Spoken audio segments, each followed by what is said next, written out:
Deep inside, we all have some secret places we've been dreaming to visit for years. Some of them are more difficult to plan, so it's always easier to defer the project indefinitely. But in life, if you really want something, you'll have to go for it. This is how I ended up in some stranger's car at the other end of the world, pacing up and down these scary winding mountain roads. My driver, Pepe, a nice local guy that I met the day before, was willing to drive me to the exact place where I wanted to start my expedition. Gladfully, he was definitely more confident than me driving in the dark, as he was born there and probably took this mountain road hundreds of times. It took 5 hours to get there, but it was for me the beginning of a wonderful journey in those beautiful mountains I've been dreaming of for so long.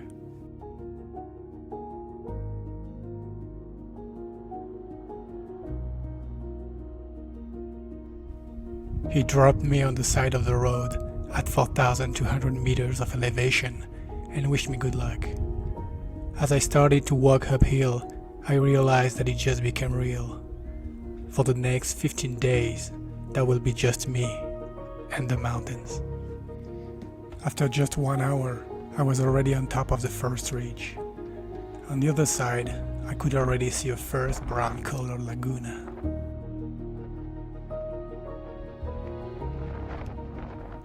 It didn't take long before I met my first friend. He seemed surprised to see me and was probably wondering, "Hey, gringo, what are you doing here, alone?" This first day was a good introduction to what's coming next, and I knew right away that I made the right choice. There are so many things I love to hear when I'm hiking, but the peaceful sound of water is probably my number one. It's so relaxing. People often ask me if I get lonely on trails. Well, my number one reason to hike alone is because I think that, more than anyone, I need these moments of solitude. It's like my secret garden, where I can just spend hours enjoying the quietness of the mountains, without any kind of human interference. There is no limit when I travel by myself. I go where I want, change my mind and improvise, pitch my tent to wherever I want, and I can choose my pace. It gives me more time to enjoy my hobby, photography. I could spend 1 hour waiting for wildlife, for the clouds to clear, or just to get some good light and enjoy a beautiful sunset. Possibilities are endless when nobody knows when and where you're going, not even me.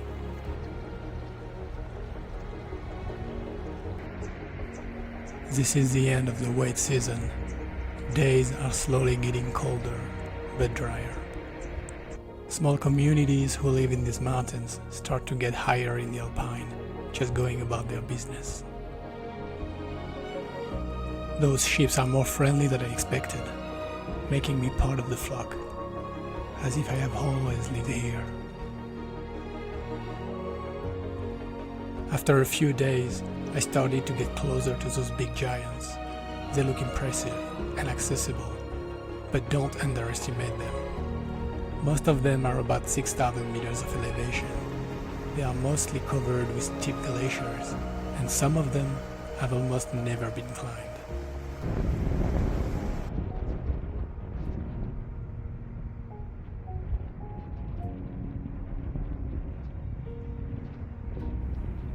This will be my campsite for tonight, sharing it with the local population.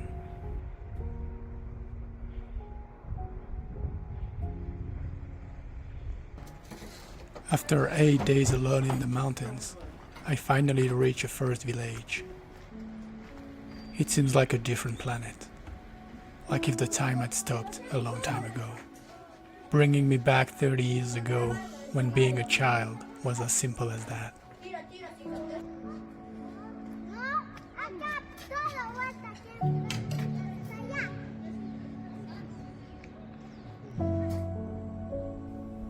Thanks to this wonderful family, tonight I will be able to enjoy a delicious cooked dinner. and the real bed. But not for long. It's already time to say goodbye to my host and start hiking again under a light rain. That quickly turns into complete fog higher up. I decide to follow a donkey trail until it ends, and then start to rely on my instinct and navigation skills to get to the next call. It eventually cleared up so I could catch a glimpse of the next mountain range I need to reach. It's still a long way, but I'm not even halfway yet.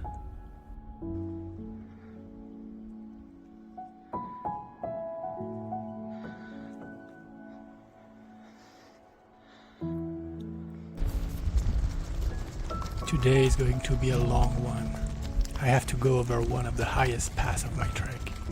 It's hard, but not for everyone apparently. For the first time, I can finally get close to one of these big glaciers. But that wasn't close enough for me. Wow, now that's a lot better. The world is changing so fast. It's sad. I'm grateful to be part of a generation that can still witness what our planet offered before us, stupid humans, destroy it. It's not gonna take long before all of these disappear and leave a pile of rocks behind. I really hope that our planet can heal when we'll be gone.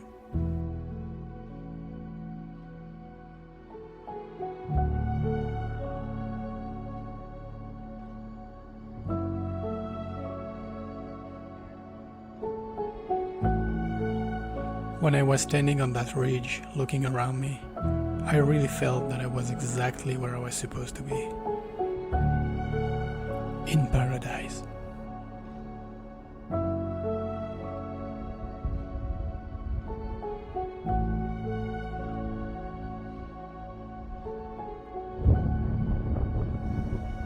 I witnessed some big avalanches coming from the ice field above the lakes. A good reminder how powerful the nature can be.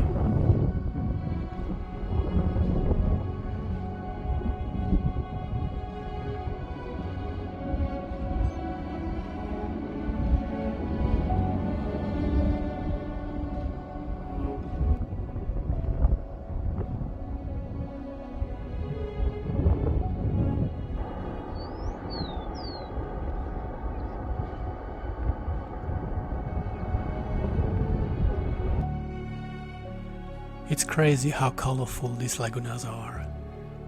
I have to admit that I wasn't brave enough to take a dip in one of them. At 5,000 meters of altitude, believe it or not, but it's very cold. And if the cold doesn't kill you, the wind will. This is day 11, and I cannot believe how lucky I have been so far. Just one day of light rain out of 11 days spent in the mountains.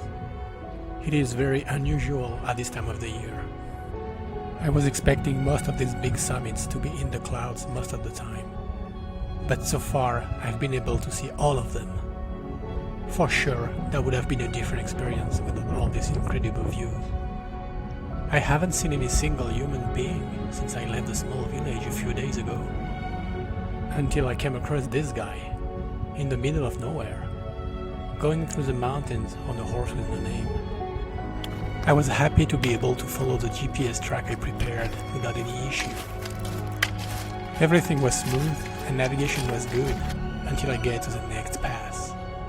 It was actually a steep glacier. My GPS and my map didn't show any of this. Without mountaineering gear and a partner, that's a no-go. This is the kind of moment you are happy to have a paper map. I took a 1-hour break to build a plan B for the last days, as I really had to find a different way to get over the pass. It was a longer day than expected, and I was happy to pitch my tent before the night.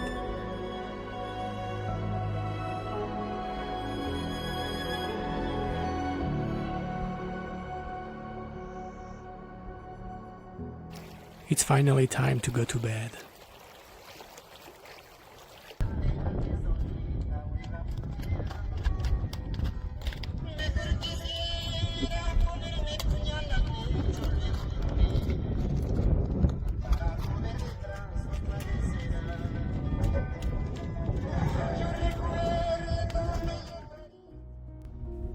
The last 3 days were the most difficult, as my energy level plummets.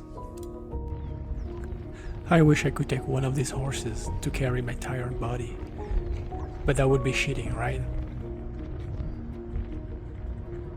I know I will come back someday to climb some of these incredible mountains, but in the meantime, I can just look at them and dream.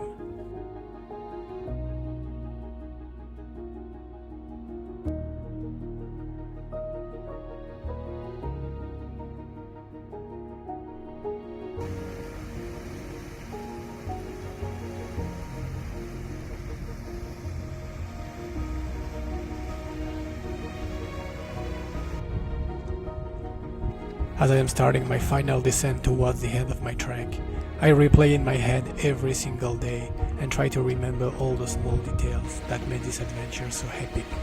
The kindness of all the local people I met along the trek, the mountains, and even the difficult moments.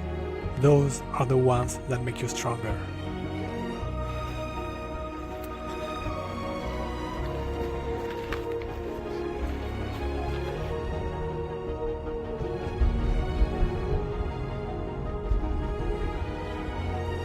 I am so glad I was able to see so many beautiful things during these last 2 weeks. I know I will come back home with lifetime memories.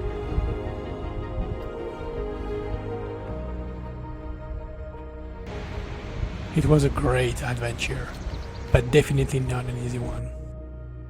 In the last 21 days, I walked around 200 kilometers and climbed more than 19,000 meters of elevation. It's more than twice the height of Mount Everest.